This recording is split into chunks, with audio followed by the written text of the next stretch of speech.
بسم اللہ الرحمن الرحیم۔ آج 22 رمضان المبارک اور اتوار کا دن اور لیلۃ القدر کی طاق راتوں میں بڑی راتوں آ چکی ہیں جس کا برسوں سے انتظار کیا گیا ہے۔ تو حضور اقدس صلی اللہ علیہ وسلم کا فرمان ہے، حضرت عائشہ رضی اللہ تعالی عنہ فرماتی ہے کہ حضور اقدس صلی اللہ علیہ وسلم نے فرمایا کہ ماہ رمضان المبارک کی یعنی کہ طاق راتوں کو 21 اور 23 اور 25 اور 27 اور 29 رات کو لیلۃ القدر کو ڈھونڈو، یعنی کہ 21 ماہ رمضان مبارک سے لے کر آپ 29 رمضان مبارک تک لیلۃ القدر کی رات ڈھونڈ سکتی ہو۔ اگر یہ ایسے راتیں ہیں جس کے اندر عبادت کی جاتی ہے، وظائف پڑھا جاتا ہے، نفل پڑھا جاتا ہے، وہ فوراً قبول ہو جاتے ہیں، وہ اس کا ناممکن کام بھی وہ بن جاتا ہے۔ تو حضور اقدس صلی اللہ علیہ وسلم نے فرمایا کہ یعنی کہ پاتا ہوں کہ وہ میرے پوری طرح متعلق نہیں رہتے۔ فصل ایک نقصان یہ ہے کہ عاصی کے اکثر کارروائیوں میں دشوار پیش آتی ہے کہ جیسے تقوی اختیار کرنے سے کامیابی کی راہیں نکل جاتی ہیں، ایسے ہی ترک تقوی سے بھی کامیابی کی راہیں بند ہو جاتی ہیں۔ تو حضور اقدس صلی اللہ علیہ وسلم کا یہ فرمان آپ بھی سنی کہ ماہ رمضان مبارک کی یعنی کہ ان طاق راتوں کے اندر یہ ایک حدیث کے محفوظ اور آپ کو ہم بتا رہے ہیں کہ ایک نقصان کی باتیں ہیں جو قلب میں ایک تارے کی سے معلوم ہوتی ہے کہ درہا بھی دل میں غور کیا جائے دیگے ظلمت صاف محسوس ہوتی ہے۔ اس ظلمت کو قوت سے ایک حیرت پیدا ہو جاتی ہے، اس سے بدعت و صلاحیت و جاہلیت مبتلا ہو کر ہلاک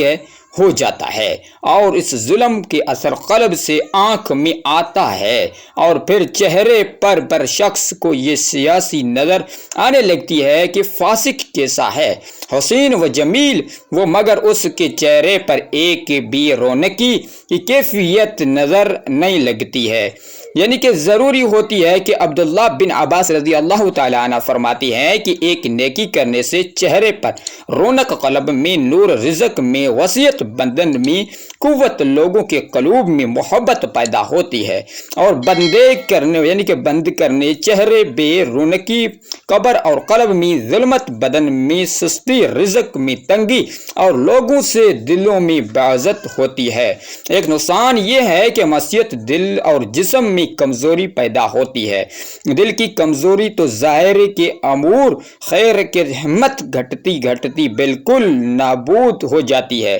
رہ گئی وہ کمزوری، سو بدن تو قلب کے تابع ہے، جس پہ کمزوری تو ہو وہ بھی ضعیف ہوگا۔ دیکھو کہ حضور اقدس صلی اللہ علیہ وسلم نے کیا فرمایا ہے کہ ہم چاہتے ہیں کہ ہر وقت ہر گھڑی ہمارے دعاؤں قبول ہوئیں، یعنی کہ ہمارے رزق میں برکت ہو، ہمارے کاروبار میں برکت ہو۔ تو ان چند راتوں کے اندر اس غفلت سے بچنا، ان گناہوں سے بچنا جو حضور اقدس صلی اللہ علیہ وسلم نے ہمیں بتایا ہے، تو یہ حدیث کی روشنی کے اندر ہم آپ کے سامنے شیئر کر رہے ہیں۔ اگر آپ کو آگے میں آپ کو عمل بھی بتائیں گے، وظائف بھی بتائیں گے کہ حضور اقدس صلی اللہ علیہ وسلم نے فرمایا کہ ان راتوں کے اندر اس طریقے کے مطابق عبادت کی جائے تو اس کی وہ فوراً اس بندے کی حاجات ضرورت پوری ہو جاتی ہے، ہر پریشانی سے وہ نکل جاتا ہے، اور مصیبت پریشانی سے وہ دور اس کے گھر سے بھی نکل جاتی ہے، اس کی زندگی سے نکل جاتی ہے۔ تو آپ نے تھوڑا سا صبر کر لینا تاکہ ہم آگے آپ کو بتائیں گے وہ کون سا عمل ہے جو ان راتوں کے اندر آپ پڑھیں گے تو آپ کی ہر دعا قبول ہوگی، ہر حاجات قبول ہوگی، ہر آپ کا کام آسان بن جائے گا۔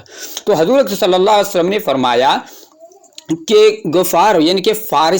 فارس روم کے قوم یعنی البتہ مگر صحابہ رضی اللہ تعالیٰ عنہ کے مقابلے میں نہ ٹھہر سکی۔ یعنی کہ ایک نقصان یہ ہے کہ آدمی کی طاعت و محروم ہو جاتا ہے۔ آج ایک طاعت گئی یعنی کہ وہ دوسری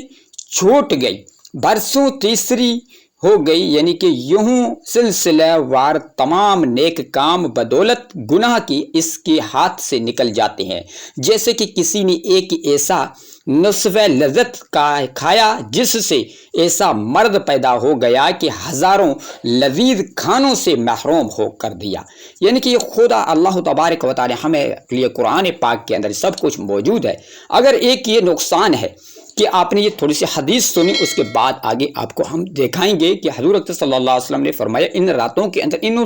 باتوں سے دور رہنا ہے۔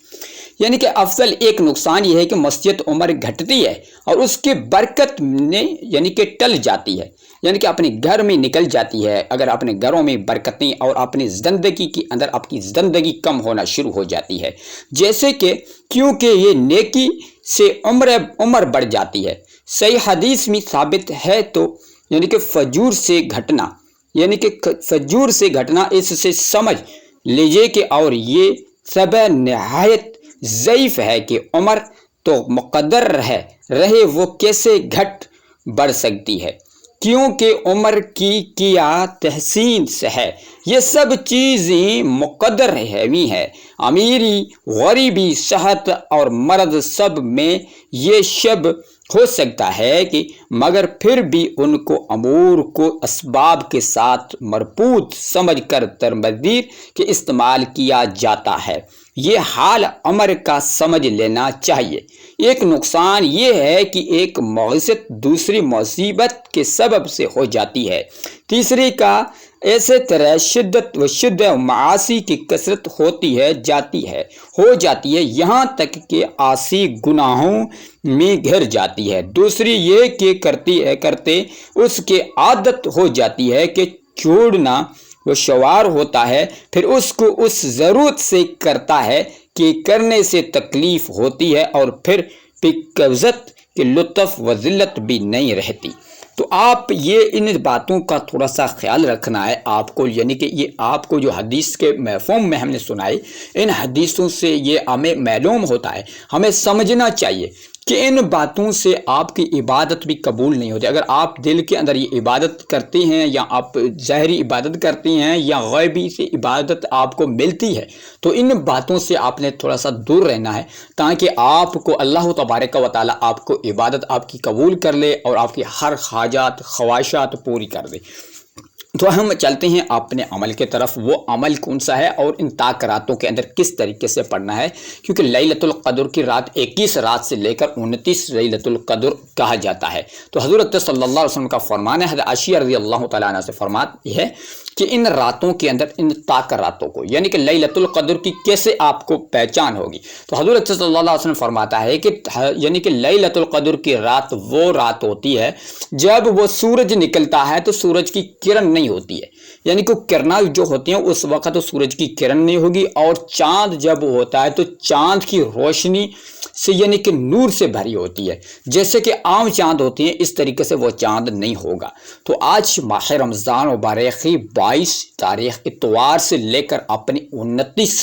ماہ رمضان المبارک تک آپ نے ان راتوں کا خیال رکھنا اور ان گناہوں سے بچ جانا ہے، کہاں کہ اس گناہوں سے بچیں گے تو آپ کی ہر جائز حاجات مقصد کے اندر کامیابی چاہتی ہے تو اللہ تبارک و تعالیٰ کے پاس ہر چیز کی کسی چیز کی کوئی بھی کمی نہیں ہے، لیکن صرف انسان جو عمل کرتا ہے اس عمل کی وجہ سے، ان گناہوں کی وجہ سے، ان یعنی کہ مصیبتوں پریشانیوں صرف اس وجہ سے آتی ہے۔ ہر ایک انسان اپنے آپ کو یہ سمجھتا ہے کہ میں نے کیا کام کیا ہے تو جو ہمارے گھر کے اندر مصیبت اور پریشانی آ چکی ہے، تو اس باتوں سے آپ بچیں اور اس باتوں کا خیال رکھیں اور عبادت کریں تو آپ نے اللہ تبارک و تعالیٰ کی ذات پر پورا یقین اور کامل رکھ کے اس کے بعد اپنی عبادت کر لیں، دعائیں پڑھ لیں، درود پڑھ لیں، یعنی کہ نفل ادا کر لیں، تو انہوں کے اندر صرف اللہ کے لیے پڑھیں۔ اور ہم کیا کرتے ہیں، ہم یہ سوچتے ہیں میں اس کے لیے نفل پڑھوں گا، میں اس کے لیے اس کا نام لے کر نفل پڑھوں گا، ان سے کا نام لے کر میں دعا مانگوں گا، ہماری دعا قبول ہوگی۔ اللہ تبارک و تعالیٰ خود ہی قرآن کے اندر فرمایا اور حدیث کے اندر بھی مفہوم ہے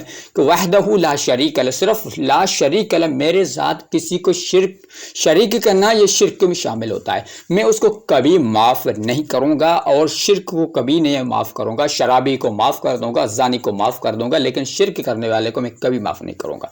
تو یہ طاق راتوں ہیں، ان راتوں کے اندر انہوں باتوں کا خیال رکھیں اور جو بھی عمل کریں، وظائف کریں، نفل پڑھیں، نمازوں پڑھیں، عبادت کریں، دعائیں مانگیں تو اللہ کی یعنی کہ اللہ کو راضی کرنے کے لیے کر لیں۔ اللہ تبارک و تعالیٰ انشاءاللہ تعالیٰ آپ کو اجر دنیا کے اندر بھی دے گا اور آخرت کے اندر بھی دے گا۔ تو اس طریقے کے مطابق اپنے عمل کرنے کا آج ہم بڑھتے ہیں، اپنے عمل کی طرف آغاز کرتے ہیں۔ آپ کس طریقے سے پڑھیں گے، کتنے بار، کتنے تعداد میں، کس مقدار میں پڑھیں گے اور ڈیٹیل کے ساتھ آپ بھی جاننے رہیں، یعنی کہ اس ویڈیو کو آپ نے اینڈ تک دیکھنا اور ویڈیو کو لائک کرنا اور چینل کو لازم سبسکرائب کریں تاکہ اس کے اندر ہم ہر بیسس پر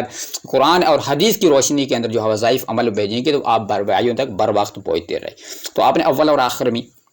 درود شریف پڑھ لیں۔ وہ درود شریف کون سا ہے، کتنے بار پڑھنا ہے، کتنے تعداد میں پڑھنا ہے؟ تو درود شریف یعنی کہ آپ کو عام درود شریف ہے جو صلی اللہ علیہ وسلم یا صلی اللہ علیہ محمد، یہ بھی آپ پڑھ سکتے ہیں۔ صرف 7 مرتبہ درود شریف پڑھ لیں۔ اور یہاں درود ابراہیم ہے، وہ حضور اقدس صلی اللہ علیہ وسلم نے فرمایا کہ میں درود ابراہیم مجھے بہت پیارا ہے، محبوب ہے۔ تو درود ابراہیم کو بھی آپ نے 21 مرتبہ پڑھیں یا 7 مرتبہ درود ابراہیم آپ نے پڑھ لیا، وہ بھی اپنی 7 مرتبہ اپنی انگلیوں کے اوپر گنتی کے ساتھ پڑھیں یا 21 مرتبہ گنتی کے ساتھ پڑھیں۔ اور اس کے بعد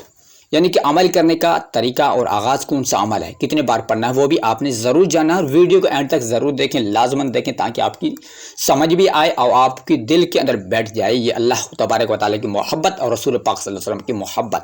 کہ آپ کے ساتھ ہم آج شیئر کرتے ہیں۔ یہ ایک ایسا عمل ہے جس سے آپ کی زندگی انشاءاللہ تعالیٰ بہتر بن جائے گی، ہر مصیبت ہر پریشانی سے نکل جائیں گے، اور جو بھی آپ کی ضرورت حاجات انشاءاللہ تعالیٰ وہ پوری ہو جائے گی۔ تو آپ نے درود شریف پڑھ لیا، اس کے فوراً بعد آپ نے پڑھنا ہے اللہ تبارک و تعالیٰ کے 99 ناموں سے صفاتی نام ہے جو آج ہم بتائیں گے، اس کو آپ نے پڑھنا ہے، کیونکہ یہ ایسا ایک عمل ہے جو پڑھنے میں چھوٹا ہے لیکن اس کی طاقت اتنی بڑی ہے کہ آپ خود حیران ہو جائیں گے۔ تو آپ نے اول میں پڑھنا ہے جو پڑھے وہ الغنیو پڑھنا ہے۔ الغنیو بھی پڑھ سکتی ہیں یا غنیو، اس کو آپ نے اپنی انگلیوں کے اوپر یا اپنی انگلیوں کے اوپر پڑھیں۔ صرف آپ نے اس کو 21 یا 41 مرتبہ پڑھیں۔ اس کے ساتھ ساتھ میں آپ نے اس کے ساتھ دوسرا عمل ملانا، المغنیو یعنی کہ اللہ تبارک و تعالیٰ کی تعریف بیان کرنے والا۔ اللہ تبارک و تعالیٰ فرماتا ہے کہ الغنیو یا غنیو، پڑھنے والا کو اللہ تبارک و تعالیٰ غنا عطا فرماتا ہے، یعنی کہ وہ دینے والا ہے وہ لینے والا بن جاتا ہے، یا دینے والا ہے وہ لینے والا بن جاتا ہے۔ تو اللہ تبارک و تعالیٰ فرماتا ہے کہ آپ لینے والے ہو تو آپ دینے والے بن جاؤ گے، اتنا اللہ تبارک و تعالیٰ آپ کو عطا فرمائے گا، کیونکہ اللہ تبارک و تعالیٰ کے کلام اور اللہ کے ناموں میں بہت برکتیں ہیں اور رحمتیں ہیں جو ہم اٹھا نہیں سکتے، ہم اس کے اوپر سمجھ نہیں سکتے۔ تو آپ نے الغنیو پڑھنا ہے یا غنیو، آپ نے 141 یا 21 مرتبہ پڑھیں، ٹھیک ہے۔ اس کے بعد المغنیو کو آپ نے بھی اسی طرح اپنی انگلیوں کے اوپر اپنے تسبیح کے اوپر اس کو پڑھ لیں، یعنی کہ اس کو بھی 141 یا 121 مرتبہ پڑھیں۔ اور اس کے بعد آپ نے سورۃ الکوثر کو آپ نے صرف اور صرف 7 مرتبہ اس کی تلاوت سماعت فرما لیں۔ درود یعنی کہ سورۃ آپ نے کوثر پڑھ لی، اس کے بعد اول میں درود شریف پڑھا تھا، وہ آخر میں درود شریف پڑھ لیں۔ اور اس کے بعد اللہ تبارک و تعالیٰ کی بارگاہ الہی کے اندر آپ جو بھی دعا مانگو گے انشاءاللہ تعالیٰ آپ کی وہ دعا فوراً قبول ہو جائے گی، اللہ کی بارگاہ کے اندر مقبول ہو جائے گی۔ تو ملتے ہیں نیک ویڈیو، شکریہ، السلام علیکم۔